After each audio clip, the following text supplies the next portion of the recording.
Prenons de 2 Corinthiens 10, versets 1 jusqu'à 5. Je lis au nom de Jésus-Christ. Amen. Moi, Paul, je vous prie, par la douceur et la bonté de Christ, moi humble d'apparence, quand je suis au milieu de vous, et que plein d'hardiesse à votre égard quand je suis éloigné. Je vous prie, lorsque je serai présent, de ne pas m'efforcer à recourir avec l'assurance à cette hardiesse, dont je me propose et disais contre quelqu'un qui nous regarde comme méchants selon la chair. Si nous marchons dans la chair, nous ne combattons pas selon la chair, car les armes avec lesquelles nous combattons ne sont pas charnelles, mais elles sont puissantes par la vertu de Dieu pour renverser des forteresses. Nous renversons les raisonnements, toute hauteur qui s'élève contre la connaissance de Dieu, et nous ramenons toute pensée captive à l'obéissance de Christ. Prenons encore notre écriture, Acte 28. Je commence par le verset 1. Acte 28, verset 1. Une fois hors de danger, nous reconnûmes que l'île s'appelait Malte. Les barbares témoignèrent une bienveillance peu commune et nous recueillent tout auprès d'un grand feu qui avait allumé parce que la pluie tombait et il faisait très froid. Paul ayant ramassé un tas de broussailles et l'ayant mis au feu, un vipère en a sorti par le feu de la chaleur et s'attacha à sa main. Quand les barbares virent l'animal suspendu à sa main, ils se dirent les uns et les autres, assurément cet homme est un meurtrier, puisque la justice n'a pas voulu le laisser vivre après qu'il a été sauvé de la mer. Mais Paul secoua l'animal dans le feu et ne se ressentit aucun mal.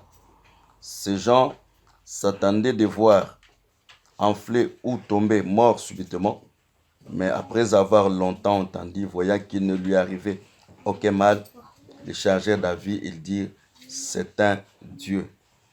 Je prends encore Proverbe, je crois bien 26.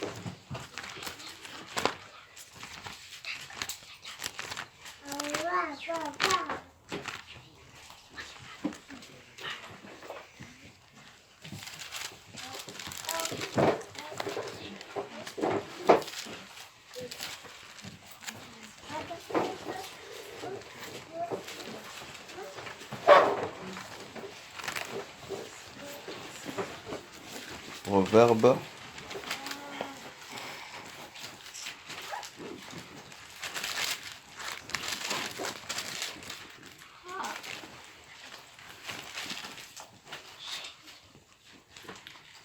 Proverbe 26, verset 20.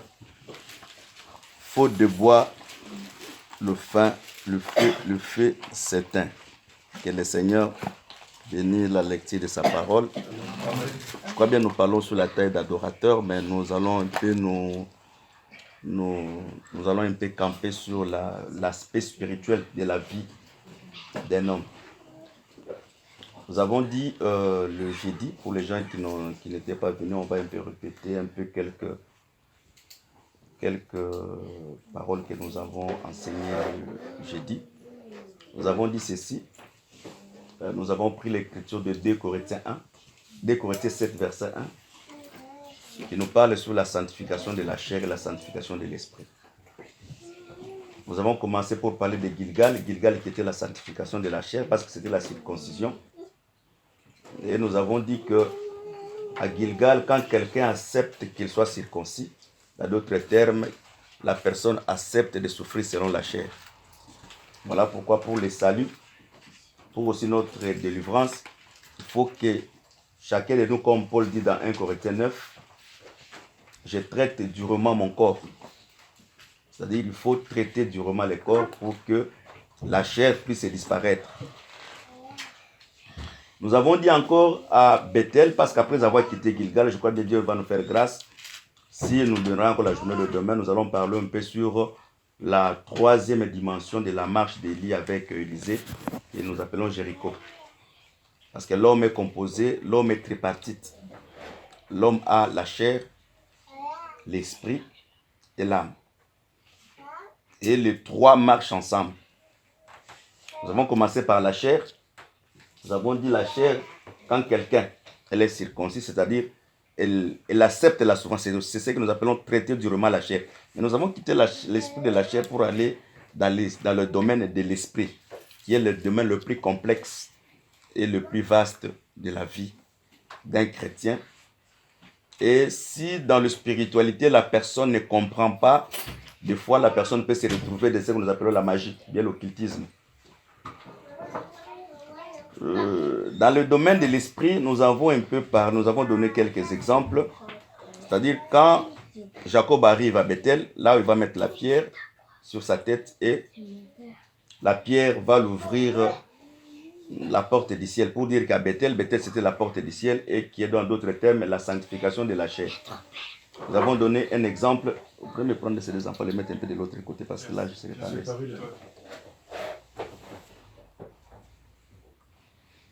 Donc, pour parler un peu de la sanctification de l'esprit, je vais donner un exemple. Je prends un exemple naturel. Si quelqu'un fait l'exemple de la masturbation, donc c'est le terme parce qu'il y a des enfants, mais on doit un peu parler pour un peu avancer. Sinon, les autres vont rester avec la possession. Mais c'est le temps qu'ils puissent comprendre aussi que c'est une réalité. Si quelqu'un fait la masturbation, qu'est-ce qu'il fait au juste?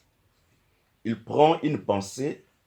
Si c'est un homme, il appelle une femme. Si c'est une femme, il appelle un homme. L'homme qu'il appelle, c'est un homme imaginaire. Un homme dans les dimensions de l'esprit, mais il va se retrouver, il a la réjouissance dans la chair.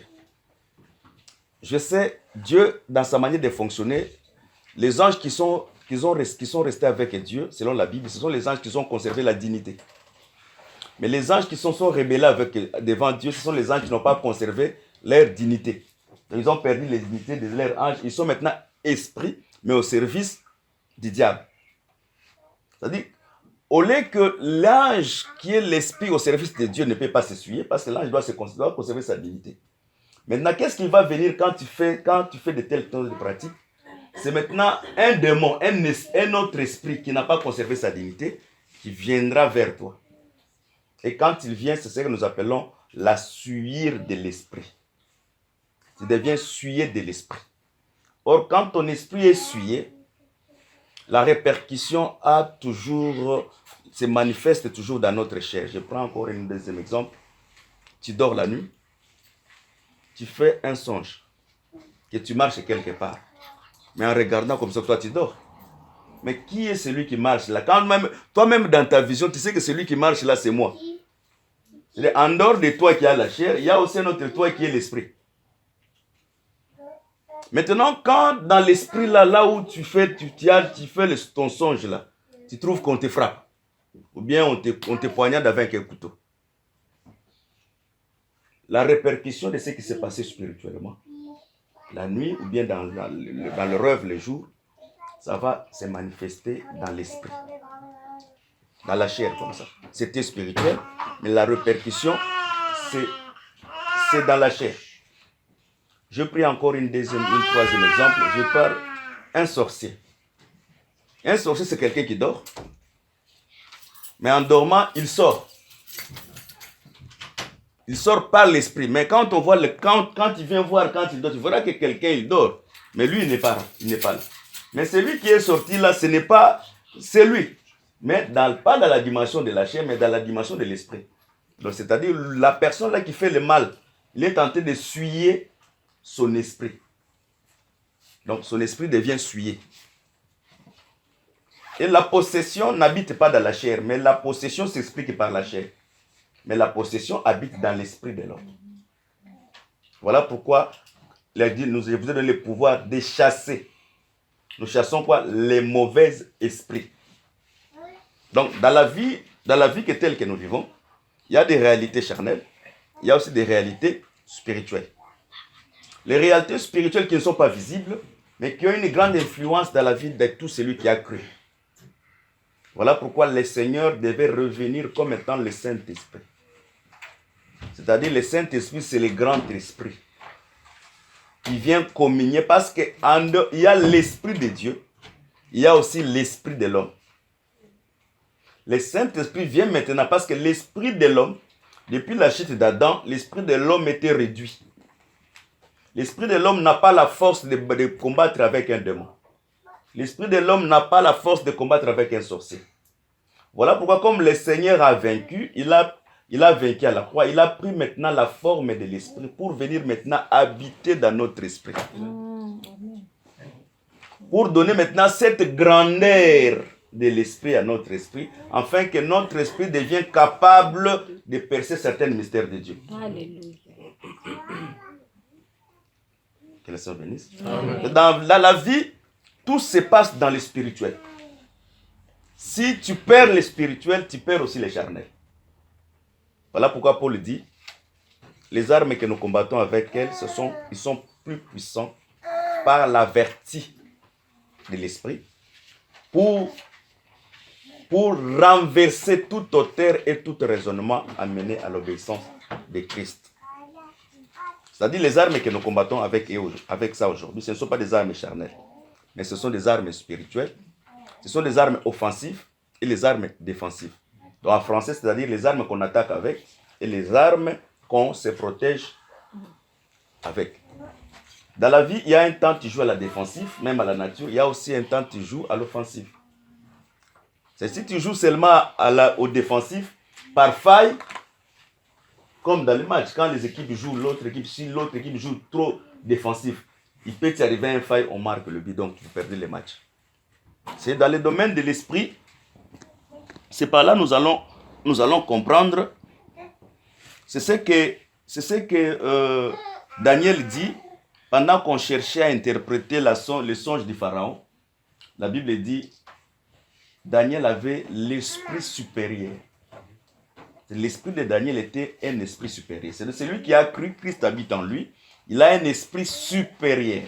Si quelqu'un n'a pas compris la supériorité de l'esprit qui habite en lui, c'est à ce moment il va craindre les sorciers, il va craindre les marabouts, il va craindre les fétiches, il va craindre... Donc la crainte et la peur sera le partage de sa vie. Et la Bible dit ce que je crains, c'est ce qui m'arrive. C'est-à-dire, premièrement, on commence à échouer dans l'esprit. Je prends un exemple. Nous sommes nés dans des familles qui ont beaucoup de réalités. Beaucoup de réalités spirituelles. Des familles qui ont des conflits. Les conflits le jour, les conflits la nuit.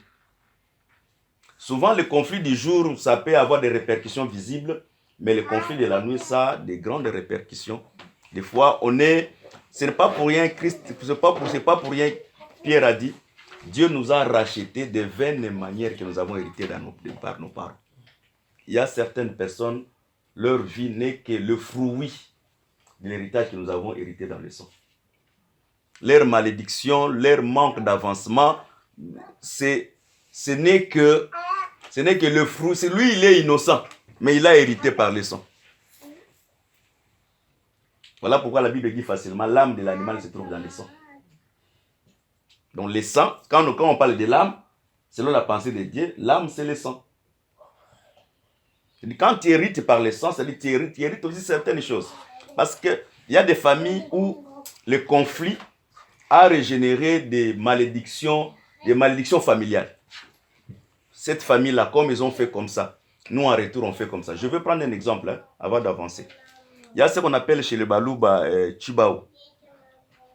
Donc, la femme, quand elle est mariée, si elle sort, elle prend un autre mari, ou lui, ou le mari, ou les enfants, l'un de ces trois va mourir, ou les enfants, ou lui-même, ou le mari.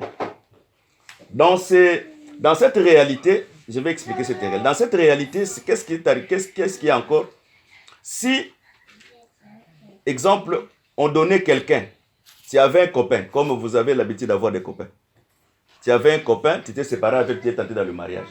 Il arrivait que tu t'es croisé avec ton copain. Et que ton copain t'a offert quand même 5, 10 dollars, 10 euros. Tu prends ces 10 euros que lui t'a offert, tu les fais entrer dans ta maison. C'est la mort qui entre dans ta maison. C'est les conséquences de cette cérémonie. Tibaou, c'était quoi au juste?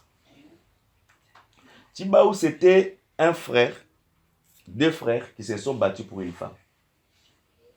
Et après avoir se battre, l'autre a tué son frère. Et c'est avec un mot, donc avec désarroi que c'était une consternation dans ces contrées. Et on a pris une femme vierge, une fille vierge, on l'a enterrée vivante. Et on a parlé les paroles sur cette femme, sur cette cérémonie. Toute femme, en dehors de son mari, qui ira vers notre mari, la conséquence de ces paroles va l'atteindre. Donc on a pris la personne, on l'a enterrée vivant. Mais beaucoup de femmes Luba ne sont pas nées là-bas. Ils ne sont pas nés au Kasaï. Il y a des Luba qui sont nés à Kinshasa. Il y a des Luba qui sont nés même ici en France. Mais comme beaucoup de choses ne se font pas dans le spirituel, tout celui qui est de cette famille-là, s'il ose, la femme, s'il ose de faire les choses qui sont interdites selon cette coutume, directement, les démons qui étaient les témoins les jours-là vont attaquer la personne et la personne va mourir. C'est comme, je vais donner des exemples, c'est comme il y a un joueur congolais qui se connaît, le Congo, il a joué même les derniers matchs là, que le Congo démocratique avait gagné 5-2 avec le Congo Brazzaville. Il est mort à cause de cela, sa femme est allée voir un homme, il est mort ici, en Europe, parce qu'il jouait ici en Europe. C'est-à-dire, certaines choses, certaines réalités familiales ont des conséquences dans les dimensions spirituelles. Voilà pourquoi les rachats nous permet de nous dégager de ces réalités. Mais il faut maintenant, celui qui entre dans ces réalités puisse comprendre maintenant. Parce que nous avons la sanctification de la chair et la sanctification de l'esprit. Il faut que premièrement la personne puisse se sanctifier dans la chair. Je prends un exemple. La sanctification de la chair et la sanctification de l'esprit. Dans la sanctification de l'esprit, selon les versets, je préfère lire encore cette écriture-là de 2 Corinthiens 7. Je crois bien qu'il y a quelque chose qui est là. 2 Corinthiens 7.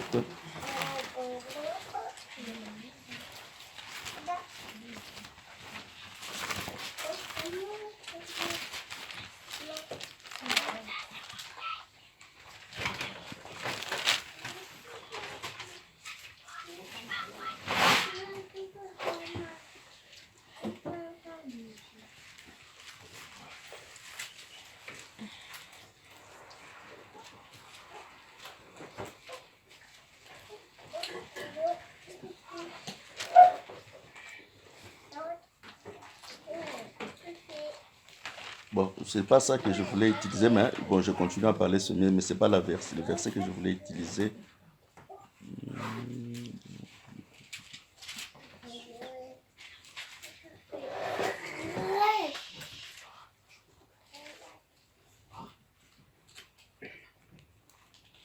Donc, bon, je continue, c'est mieux. C'est-à-dire, la sanctification de l'esprit, je prends comme un exemple. La Bible dit, celui qui s'attache avec un prostitué devient un avec un prostitué. C'est-à-dire, quand on dit que l'homme, celui qui est la femme, l'homme et la femme, ils sont un. C'est-à-dire, l'homme, si quelqu'un, vous sortez avec lui, spirituellement, vous devenez un. Voilà pourquoi l'adultère, c'est un péché qui n'est pas hors du corps. C'est dans le corps. Tu suis vraiment ton corps et tu suis encore ton esprit. Je vais prendre un exemple terre à terre. Quand on demande la dot, chaque coutume a les traditions de sa dot. Il y a des autres, ils demandent Makassou, ils demandent ça. Et souvent, il faut surveiller, nous qui ne sommes pas nés dans les familles chrétiennes, quand on demande la dot, les deux familles se réunissent. Avant que la cérémonie termine, quand on termine de donner la dot, il y a toujours quelqu'un qui prononce les paroles. Il y a toujours quelqu'un qui prononce les paroles. Bon, ma fille, nous avons pris l'argent de ces messieurs. Comme nous avons accepté, tu vas là-bas. Ces paroles-là qu'on dit là, Dieu et les hommes, parce que Dieu agrée les coutumes dans les liens du mariage. Dieu et les hommes l'écoutent. Quand toi tu sortiras seulement en dehors de cette réalité, c'est là où les choses deviennent compliqué dans la vie. C'est-à-dire, le monde de l'esprit, tellement est très complexe, elle est très compliquée, quand quelqu'un n'est pas flexible.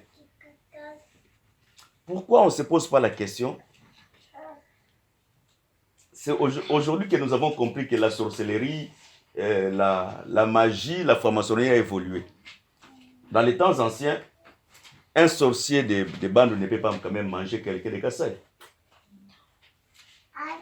Mais aujourd'hui, ça peut se faire. Mais avant que ça se fasse, même dans la sorcellerie, il faut qu'il y ait quelqu'un de la famille où vous avez le même lien de sang qui puisse ouvrir une porte. Dans le spirituel, il y a toujours quelque chose qui doit se passer. Voilà pourquoi le Seigneur il a pris la forme du Saint-Esprit pour venir donner la grandeur à notre esprit. C'est celui qui a le Saint-Esprit, il a la grandeur de l'esprit. Quand quelqu'un ne comprend pas maintenant cette grandeur de l'esprit, c'est là où les choses deviennent compliquées pour lui. Paul dit, nous renversons les raisonnements et les auteurs. Je donne cet exemple plusieurs fois. Si l'échec vient commencer dans la vie de quelqu'un, l'échec commence par sa pensée. L'échec, avant de commencer la vie de quelqu'un, l'échec commence par sa pensée. La pensée, c'est les lieux hauts, les lieux élevés de la vie de l'homme. Quand quelqu'un ne pense plus qu'il va réussir, quelqu'un ne pense plus qu'il va se marier, quelqu'un ne pense plus, il attache la réalité de sa famille, parce qu'il y a d'autres personnes qui s'attachent à cette réalité-là. Cette réalité vient habiter en lui. Et les conséquences de sa vie, même si on le prêche, même si on dit comme dans sa pensée, son lieu élevé, il pense autrement, c'est fini. Voilà pourquoi le Seigneur est venu pour le renouvellement de l'intelligence. Quand quelqu'un reçoit le Saint-Esprit, son intelligence doit être renouvelée. Il doit penser grand comme Dieu. Voilà pourquoi on a lu les pasteurs sur les veines écritures. Vous êtes des dieux, mais vous mourrez comme étant les hommes. C'est-à-dire les hommes et les dieux ne meurent pas la même chose. Lisons un peu, regardons un peu la Bible. Comment Samson était mort. Les Philistins mouraient seuls. Mais le jour que Samson est mort, il est mort avec toute une nation. Vivez dans la nature. Là, ça c'est la nature. Tous les hommes de Dieu qui servent Dieu avec sincérité. Quand il est même dans l'hôpital avant de mourir, Dieu permettra que les gens qui sont avec lui dans l'hôpital puissent recevoir la guérison afin que lui ne meure.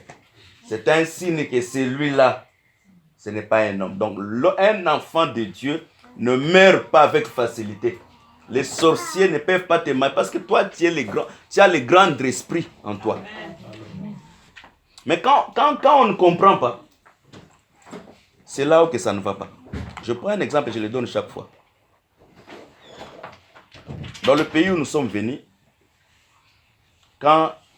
souvent, pour les gens qui ont déjà prié au pays, quand tu fais un jeûne de 3 jours, tu ne peux pas manquer d'avoir une révélation. Quand tu fais vraiment, tu jeûnes pendant 3 jours.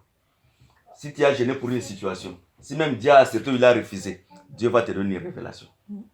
Ou peut-être il a refusé, ou peut-être il y a quelque chose qui ne va pas, qui bloque ce que tu allais faire. Mais ici, tu peux prier 3 jours sans pourtant avoir aussi une révélation. Pourquoi? Parce que ici, la franc-maçonnerie et l'Illuminati, ce sont des sciences qui sont très élevées. Dieu a répondu à Daniel, le jour que Daniel a commencé à prier. Mais la Bible dit, le roi de Perse a retenu l'ange qui est venu donner le message à Daniel. C'est ce que Paul dit. Nous n'avons pas à lutter contre le sang et la chair, mais contre les principautés, les esprits méchants dans les lieux élevés. C'est-à-dire, comme nous sommes dans ce pays, il y a les esprits méchants dans les lieux élevés, où ce n'est pas facile, quand ils ne mènent pas une vraie vie de sanctification, de prier, que le Seigneur puisse te répondre. Parce qu'il y a ceci, c'est ce que nous avons commencé par la sanctification de la chair, en fait que la sanctification de la chair ouvre la porte à la sanctification de l'esprit. C'est-à-dire, ici, pour avoir un message dans la prière, il faut premièrement mener un temps se discipliner pour mener un grand temps de vie de sanctification. Et après cela, quand tu entres maintenant dans la prière, c'est à ce moment que le Seigneur peut te manifester. Le diable a fait dans tout ce pays, les téléphones, les ordinateurs, tout ce que nous avons, pour nous déconnecter de la réalité spirituelle. Même si tu dis de te sanctifier, mais tu verras quelqu'un va t'appeler, tu n'as pas payé l'énergie, tu n'as pas fait ça. Donc, il y a toujours des choses qui ne nous permettent pas, même si tu es en prière, que tu sois déconnecté. Voilà pourquoi souvent, il faut respecter cette écriture. Quand tu veux prier, entre dans ta maison, ferme la maison. Quand on dit entre dans la maison, ferme la maison, c'est pas prendre cette porte ici et fermer. La maison, c'est toi-même. Prends tes oreilles, prends ton esprit, ferme, refuse même que ce téléphone ici soit ouvert. Parce que si tu laisses le téléphone, tu verras même pendant que tu pries, Brazzaville t'appelle, tu crois qu'il t'appelle pour une bonne chose. Et tu vas regretter pourquoi tu as décroché le téléphone. Que le Seigneur bénisse. C'est-à-dire, dans tout, le domaine de l'esprit a été toujours complexe. C'est par là, j'ai dit la fois passée, j'ai dit, la victoire d'Israël dépendait des mouvements que Moïse faisait.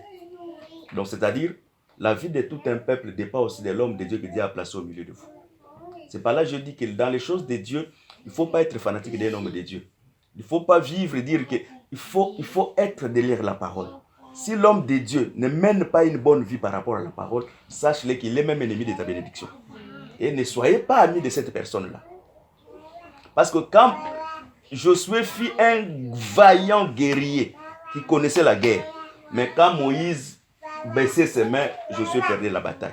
C'est-à-dire la bénédiction d'un peuple dépend aussi de l'exercice de l'homme de Dieu. La prière, tout c'est la sanctification, tout cela englobe afin que le peuple soit béni.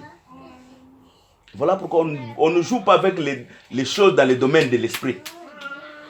Je vais vous donner beaucoup d'exemples parce que nous allons prendre le temps de prier. Je prends un exemple.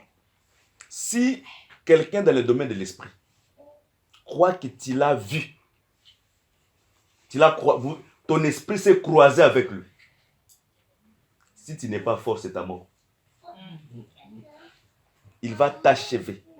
Même là, vous savez, même les sorciers, quand les petits esprits montent, s'ils retrouvent encore les esprits plus méchants, les esprits méchants tuent encore d'autres esprits. C'est pour dire que, même quand tu pries, si Dieu te fait voir un sorcier, il faut être fort.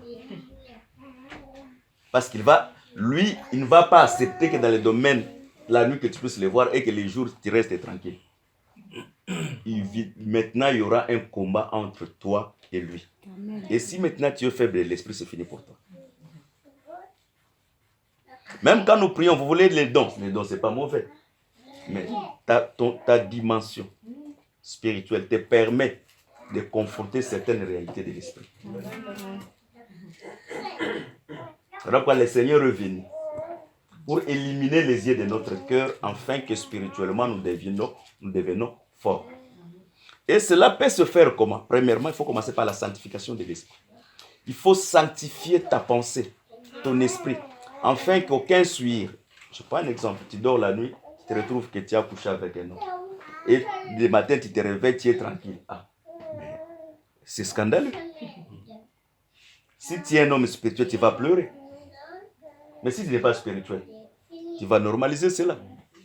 Tu couches avec ton mari, tu dors avec ton mari sur le lit. Mais tu trouves un esprit vient coucher avec toi. Mais c'est regrettable. Même tu dis à ton mari, mais ton mari aussi, nos maris. Mais moi, je vais me poser la question, comment moi je dors dans cette lit? Un autre esprit est venu. C'est-à-dire l'esprit qui est venu.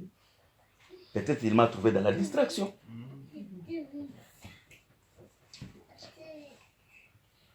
C'est-à-dire, en dehors de Moïse, toi aussi comme parent, toi aussi comme papa ou maman, tu es aussi, tes actes jouent aussi à la bénédiction de tes enfants.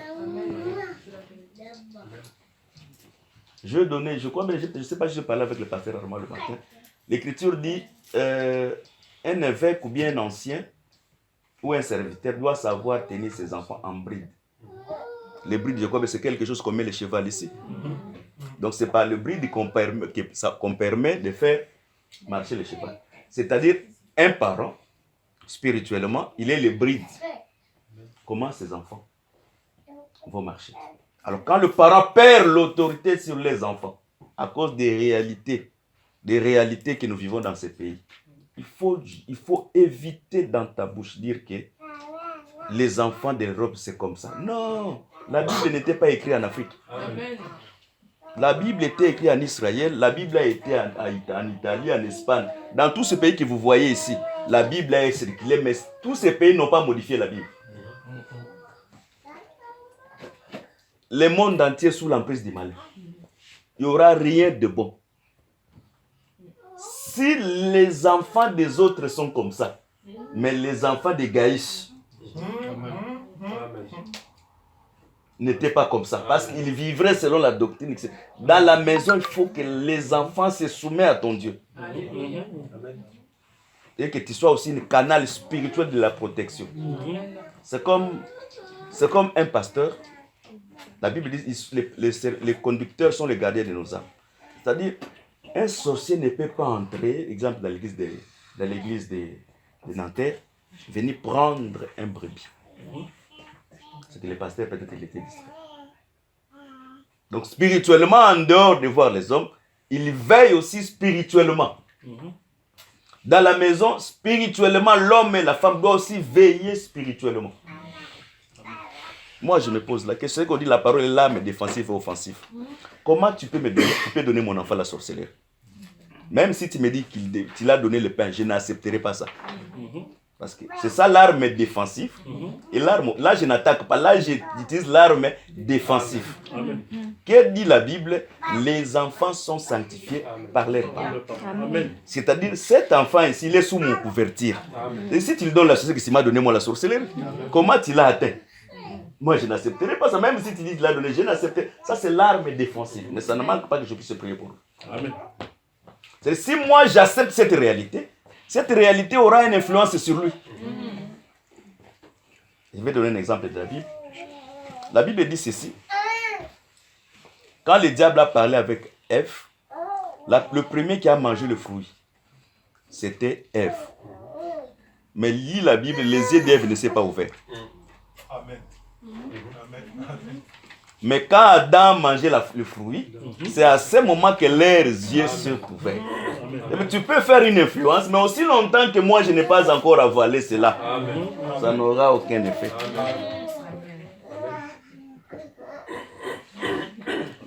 Que les saints bénissent.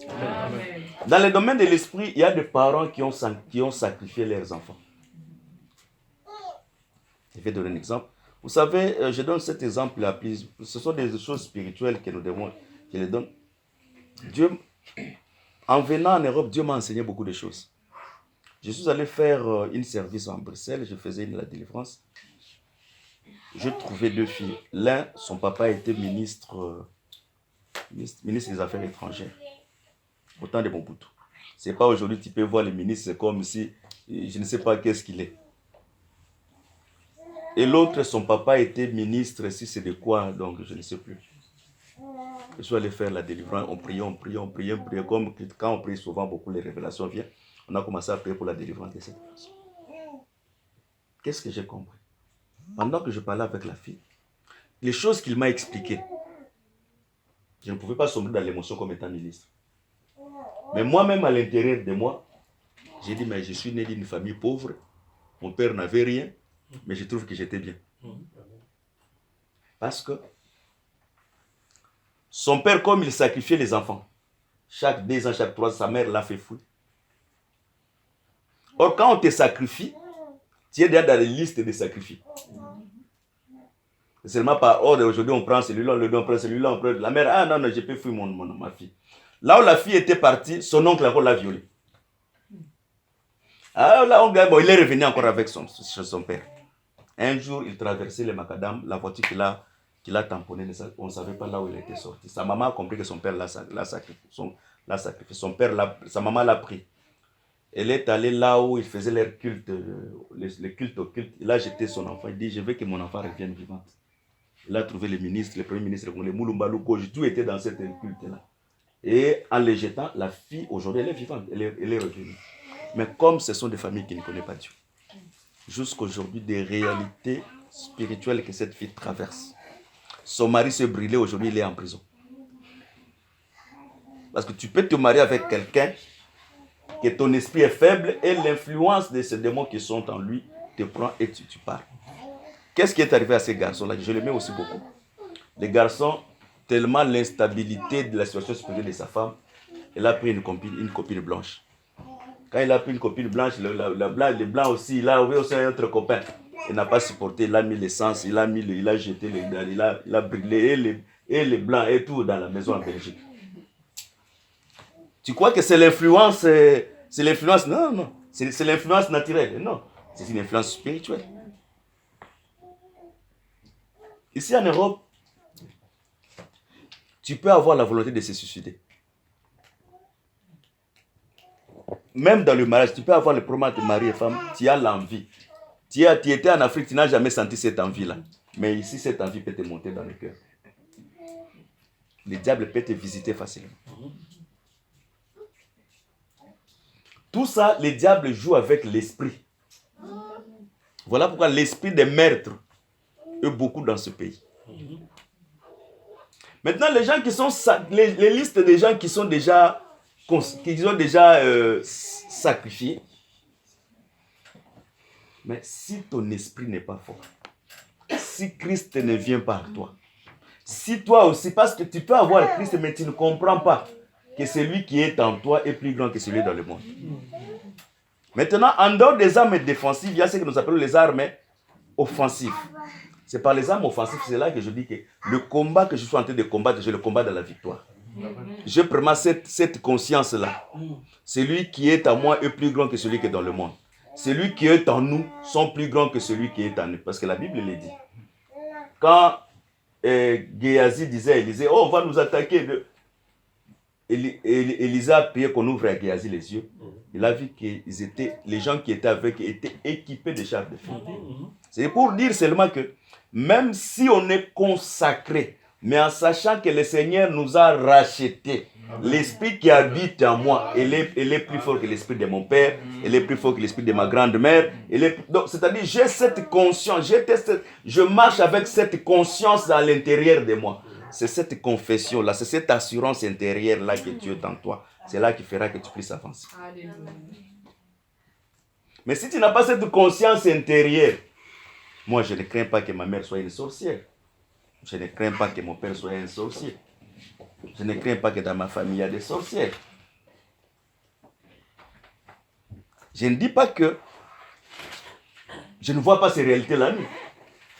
Je vois certaines réalités. Mais quand je vois, je ne baisse pas mes mains.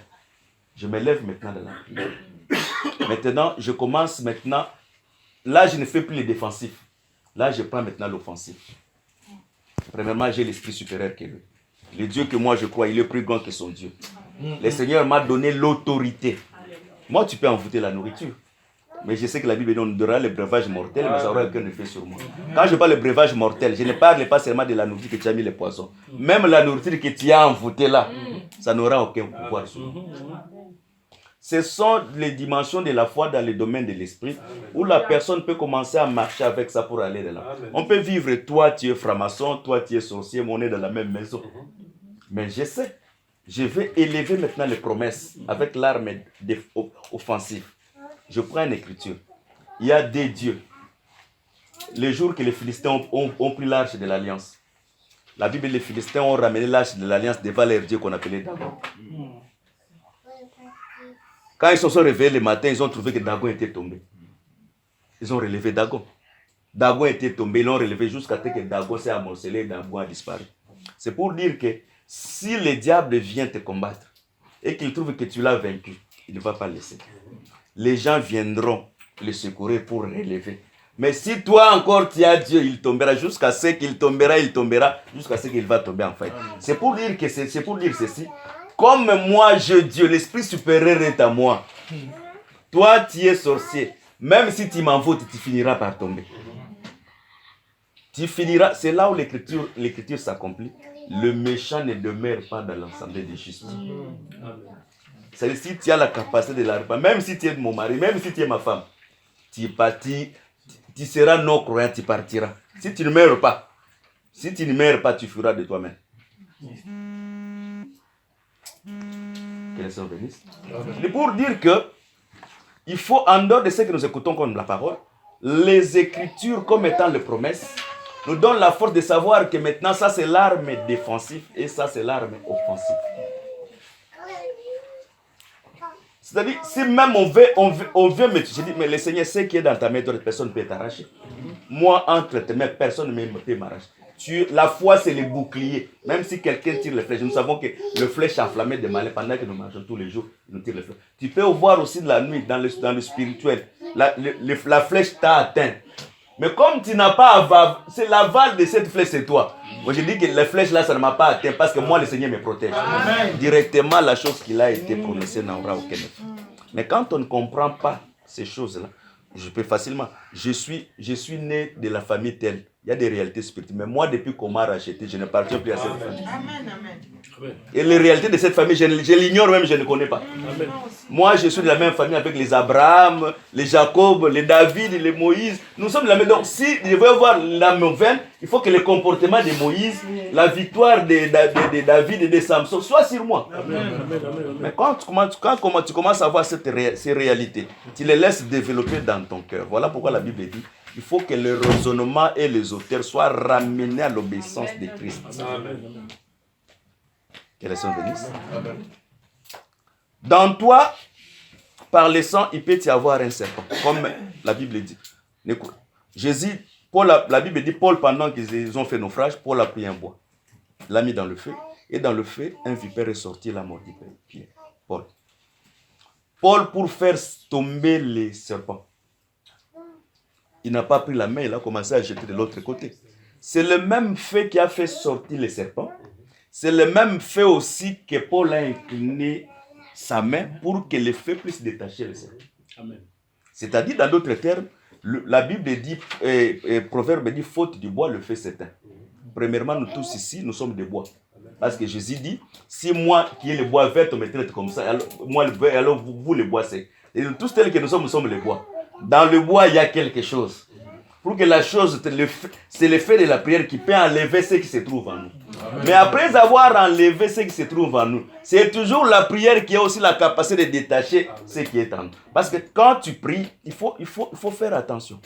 Quand tu pries et que tu arrives, que tu commences à sentir les mauvais esprits sortent sur toi, c'est à ce moment encore qu'il faut multiplier les prières. Parce que tu ne sais pas, en sortant, qu'est-ce qu'il va faire. Je prends un exemple du vécu. Parce que dans les choses de Dieu, dans les délivrances, Dieu nous apprend encore d'autres choses. Souvent, il y a des gens où son papa est son mari spirituel. Il y a des gens, une fille, où son papa c'est son mari spirituel. Ou bien une femme, ou bien un frère, ou sa maman, ou sa nièce, sa tante, c'est sa femme spirituelle. Ça se fait, c'est beaucoup, ça se fait plusieurs fois. Surtout les gens qui sont dans les Rose-Croix, ils sont souvent comme ça. Tu verras, il est trop gentil avec sa fille. Parce que dans les domaines de l'esprit, il y a quelque chose qui se passe. Maintenant, quand on commence à prier, à prier pour délivrer la personne, tu verras, quand la personne tombe avec les mauvais esprits là qui quittent son corps, et c'est les termes, l'esprit là va faire avec lui les rapports sexuels. Tu verras la femme ou le monsieur comme s'il fait les rapports sexuels. C'est cet esprit-là va départir, il doit laisser son sceau. Et maintenant, si tu faiblis dans ces moments dans la prière, les conséquences de cette situation, parce que souvent, tu es consacré. Et quand il trouve que tu commences à se débrouiller, à quitter maintenant la délivrance, c'est à ce moment ils vont encore se regrouper. Et maintenant, là, peut-être la deuxième décision, c'est en fait que tu meurs. Voilà pourquoi quand tu t'engages dans la voie de la délivrance, le fait comme la prière pour faire sortir les serpents qui se trouvent en toi. Parce que chacun de nous, tu peux avoir un serpent. Les serpents, ce n'est que par le feu de la prière. Et cela peut quitter. Tu peux aimer le travail, parce que beaucoup aiment le travail. Tu peux aimer le travail, mais tu peux tourner en rond sur le travail. Rien ne marche. Tu as de l'argent de fin du mois, après 5-6 jours, tu es plat. Tu as l'argent, mais tu ne te maries pas. Tu n'as pas le mariage stable. Donc, tout tourne. Voilà pourquoi la prière, c'est une manière que nous puissions alimenter notre esprit d'être fort. Quand nous alimentons notre esprit devient fort, ce qui est en nous ne supporte pas la chaleur de la prière. Et quand ça va quitter, ça ne quittera pas directement, ça restera attaché. Il faut encore la prière. Pour que cela tombe maintenant dans le feu. Selon ce que nous avons lu, les barbares entendaient comme il a été mordi.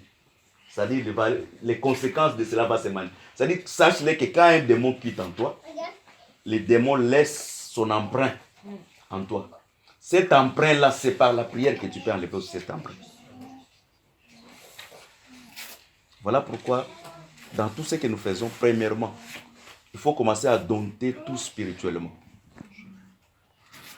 Moi, je n'ai jamais prié 2 mois.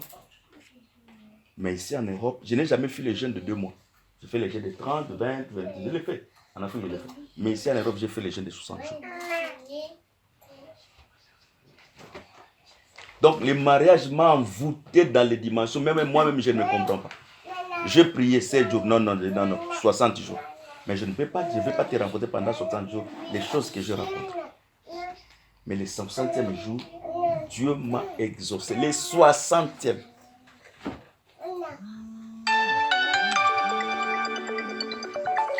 Excusez, je dois faire mon téléphone.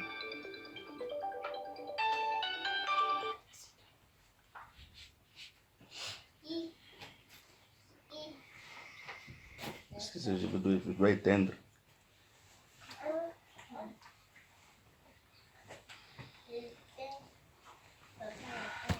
Donc, c'est-à-dire, le domaine de l'esprit, il est tellement... Quand tu marches, vous savez, quand on marche ici, les sorciers, les gens qui ont les yeux de l'esprit, ils voient le feu d'un chacun de nous. Je vais prendre un exemple vécu. Il y a le Clovis Makola qui chante là. Son grand frère, il est mon ami, on se connaît très bien. Il est mon ami. Il y avait dans un parcelle à Kinshasa où il y avait un arbre là où les sorciers, bon je ne sais pas si les sorciers faisaient les réunions ou pas, je ne sais pas. Souvent quand ils venaient s'asseoir sur cet arbre, les sorciers qui étaient là-bas, le jour qu'ils s'assoient sur cet arbre, l'électricité qui était dans cet arbre, tout ce qu'ils devaient faire là-bas s'est coupé. Rien ne fonctionnait. Mais quand il a commencé à vivre la vie de débauche, un jour il est venu s'asseoir sur cet arbre, un papa sorcier a dit, cet enfant ici n'a plus Dieu. Donc il a compris que la présence d'un enfant de Dieu serait un lié. Parce que la lumière a toujours l'avantage sur les ténèbres. Tu ne peux pas être un enfant de Dieu au milieu des sorciers, les sorciers être tranquilles. Non. Tu ne peux pas être un enfant de Dieu dans le milieu des gens qui ne prient pas, que les gens restent tranquilles. Non. Le fait, même si tu ne parles pas, le fait qui dégage en toi va les rendre mal à l'aise. Donc tu ne peux pas rester avec quelqu'un où son esprit te domine. Non. Quand tu es avec quelqu'un, toi tu as l'esprit supérieur. Ton esprit, même si c'est un marabout, même si c'est un féticheur, ton esprit doit lui dominer. Il ne peut pas être à l'aise. Un sorcier ne peut pas être à l'aise dans ma maison. Et si tout ce quand je comprends que tu es sorcier, tu ne peux pas être à l'aise. C'est-à-dire que tout commence par l'esprit. Voilà pourquoi la sanctification de l'esprit. Il faut éviter. Tu dors, tu trouves la nuit qu'on t'a poignardé. Tu dors, que tu trouves la nuit que tu cherchais à courir, mais tu n'as pas bien couru. Tu étais incapable de courir. Ça, ce n'est pas la chair. Parce que dans la chair, tu dors. Mais dans l'esprit, tu voulais courir, mais tu n'as pas la... On te fait la guerre, mais tu n'as pas la capacité d'attaquer. Tu cherches comme à reculer, mais tu es incapable de reculer. Non, il faut voir. Ça doit t'interpeller. C'est la faiblesse de ta dimension spirituelle qui est comme ça. Donc il faut chercher maintenant à prier, à atteindre une autre dimension spirituelle qui te permettra d'être fort même s'il vient les combats. Mais quand tu te dis, la nuit on me souvient, je voulais fuir mais je n'ai pas fui. Non, c'est anormal. Il faut comprendre que ta dimension spirituelle par rapport à l'esprit qui est venu t'attaquer, ton esprit est faible. Bien que tu aies l'esprit de Christ.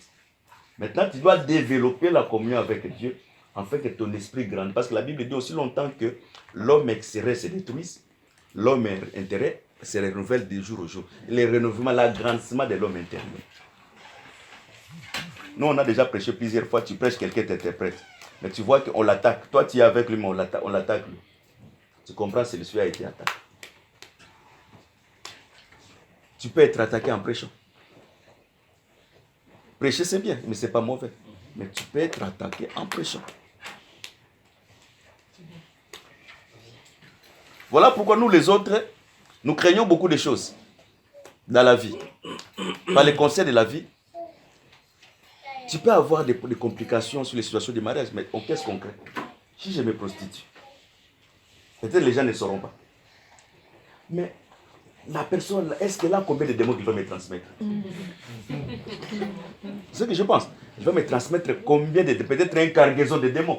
Et la suite de ma vie. Parce que celui qui se prostitue, il se prostitue non seulement... Voilà pourquoi, bibliquement, le rapport sexuel avant le mariage, c'est trop dangereux. Parce que l'Église, quand le ministre accompagne le mariage, il doit aussi accompagner la délivrance, voir que si les personnes veulent se marier, la délivrance est dans leur vie. Vous allez vous communiquer les démons sans pourtant les savoir. Et que la vie de cette personne, beaucoup de gens, leur vie est détruite par le mariage. Il était très bien, mais depuis qu'il s'est marié, il a sombré. Il n'est plus à l'aise. Il y a des influences qui tournent tout autour de beaucoup de situations. Voilà pourquoi les domaines de l'esprit, la sanctification de l'esprit, c'est-à-dire il faut éviter de suyer ton esprit. Tu dors, tu vois que tu es allé voler, tu as volé. Réveille-toi, prie. Ce n'est pas moi. Commence à prier mon esprit. Mon corps, c'est le temple du Saint-Esprit. La Bible dit, celui qui détruira cet corps sera aussi détruit. Est-ce que détruire ce corps, c'est prendre le couteau et mettre dans cet corps? Non. Quand tu prends ce corps, ça devient un corps de la prostitution, un corps d'idolâtrie. Donc tout cela, c'est suyer aussi cet corps qui est le temple de l'Esprit de Dieu qui est. Donc le Saint-Esprit doit habiter dans un corps saint. Et par la parole, la prière, ça développe notre facteur de l'esprit. Et quand ça développe le facteur de l'esprit, tu as maintenant l'assurance. Je termine ici pour que nous prenions le temps de prier. Vous croyez que quand le magicien, c'est le maïs qui envoûtait, il était en train de distraire Pierre, Paul, pendant qu'il prêchait. Quand Paul l'a regardé, Paul a dominé son esprit. Et il a dit que tu sois frappé de la cécité. C'est-à-dire qu'il faut premièrement, même quand nous prions, bon, nous allons prier, je vais prier pour quelqu'un qui va tomber. Il faut que premièrement ton esprit, l'esprit de Dieu, dompte l'esprit qui est dans la personne là. C'est à ce moment la manifestation de ta parole va accompagner ce qui est en train de dire. Les spirituels, c'est facile dans le jeu, mais les spirituels, ce n'est pas facile dans la pratique. Parce que les spirituels demandent beaucoup de sacrifices. Voilà pourquoi tu vois beaucoup de francs-maçons se sacrifier. Un franc-maçon, il peut faire 3 jours sans sortir dehors. Il peut faire une semaine, ou bien il peut faire toute la journée. Il s'est enfermé, le vendredi, il ne sort pas. Le vendredi, c'est son temps de sacrifice. Mais nous, les chrétiens, quand est-ce que tu as pris toute la journée seulement pour seulement alimenter ta vie spirituelle? Une seule journée, tu te concentres, aujourd'hui, je ne sors pas, je ferme la maison, je prie. Mais les francs-maçons, les marabouts, il dit aujourd'hui, cette journée, aujourd'hui, c'est la journée de l'incantation, je ne sors pas. Donc il est là, il fait toutes ces cérémonies. C'est ça le domaine de l'esprit. Si tu veux aussi avancer dans le domaine de l'esprit, prends le temps. Concentre-toi. Commence à prier. Aujourd'hui, je ne sors pas toute la journée, que personne ne me dérange. Je vais prier. Tu auras... je vais terminer. Moi, j'étais dans une ville où je connaissais une église. Mais pendant que je connaissais l'église, je fais une vision la nuit. Je fais une vision, c'est-à-dire, on était 3 pasteurs, mais on s'est transformés. On s'est transformés, mais les 2 pasteurs que je vis dans la vision, et ils étaient déjà totalement transformés jusqu'à la tête. Mais moi, la vision que je fais, j'essaie de transformer jusque le cou, mais ma tête n'était pas transformée. C'est-à-dire, spirituellement, quand j'ai compris que le pasteur ici, spirituellement, il est plus fort que moi. Et je n'ai pas accepté ça. J'ai gêné 3 jours. Après, je prie jusqu'à ce que j'ai reçu encore une autre vision, un autre jour. Et moi-même aussi, j'étais transformé. C'est-à-dire, dans le spirituel, il y a aussi un statut à atteindre. Dans le même sous, dans la chair aussi, il y a un statut à atteindre. Dans le spirituel aussi, il y a un statut à atteindre dans le domaine de l'esprit. C'est à ce moment que tu feras avec. Tu ne peux pas survivre dans ce pays où il y a la franc-maçonnerie. il y a les magiciens, tout. Il y a toutes sortes de magie. Et vivre tranquillement, non. Voilà pourquoi la première chose à faire, c'est la sanctification de la chair. Éviter de se suer dans la chair. Et aller aussi dans la sanctification de l'esprit. Dans la sanctification de l'esprit, il faut éviter de regarder les pornographies. Il faut accepter, même quand tu regardes un film et tu trouves que ça commence à aller vers le mal, zappe ça. Parce que tu es un humain. Ton esprit va entrer en communion avec cet esprit. La nuit, quand tu vas dormir, ça peut avoir des répercussions sur toi. Et toutes répercussions, c'est la chair qui paye. La chair paye le salaire de l'âme, le salaire de l'esprit, c'est la chair qui paye. La chair paye les salaires, les ressources de l'âme, de l'esprit, c'est la chair qui réussit. Donc voilà pourquoi le domaine de l'esprit est vaste et elle est sérieux. C'est là qui nous fait déconnecter avec nos rêves. Tu peux aimer ton papa, mais ton papa peut être ton ennemi. Tu l'aimes, ta mère, tu l'aimes beaucoup, mais la nuit il peut être ton ennemi. Ton papa peut te sacrifier, tu l'aimes, mais il peut te sacrifier. Mais il te montre l'amour, mais la nuit il ne t'aime pas. C'est-à-dire, le domaine de l'esprit, c'est différent. La personne, tu peux être bien, ta femme les jours, mais la nuit, il est ton ennemi. Parce que la nuit, il te nuit. Parce que l'occultisme, c'est la nuisance. Car le voleur ne vient que pour détruire, dérober et égorger. Il ne vient rien faire du bien. Voilà pourquoi tu dois avoir aussi une dimension spirituelle élevée, qui est très importante. Tu peux l'avoir par la prière, ayant aussi l'assurance de celui que tu as cru en lui. Voilà pourquoi la Bible dit l'espérance ne trompe pas. Parce que l'amour de Dieu est déversé dans notre cœur par le Saint-Esprit. Et il faut marcher avec toujours l'assurance que celui qui est à moi est plus grand que dans lui. Je termine maintenant. Vous savez, il y a certaines personnes, il y a comme mon frère qui est en Allemagne. Lui, depuis qu'il était jeune, même si dans la maison, le père était mort, on n'avait plus l'argent pour aller il ne pouvait pas voyager en Europe. Mais lui, il disait que je vais aller toujours en Europe. Mais il est venu en Europe. Il est que l'Europe coûte cher. Mais il est ici. Il y a certaines choses, il faut marcher avec l'assurance. Avec Dieu, moi, je ferai ça. Il ne faut pas dire avec toi, avec Dieu. Parce que quand il lit la Bible dans l'Apocalypse 8, quand on offrait les parfums, les prières, on offrait aussi avec les parfums. Il faut que chaque chose, quand tu dis cela, même s'il dit que je vais réussir, il faut dire avec Jésus, je vais réussir. Avec Jésus, je vais gagner ce combat. Il faut que Jésus, dans tout ce que tu dis, tu vas faire, il faut mettre toujours Jésus. Donc c'est un TP, c'est ce qu'on devait partager. C'est-à-dire, prends maintenant soin. Nous voulons maintenant allumer le feu de la prière, parce que c'est la prière qui peut ramener la vraie délivrance sur toi. Donc, je remets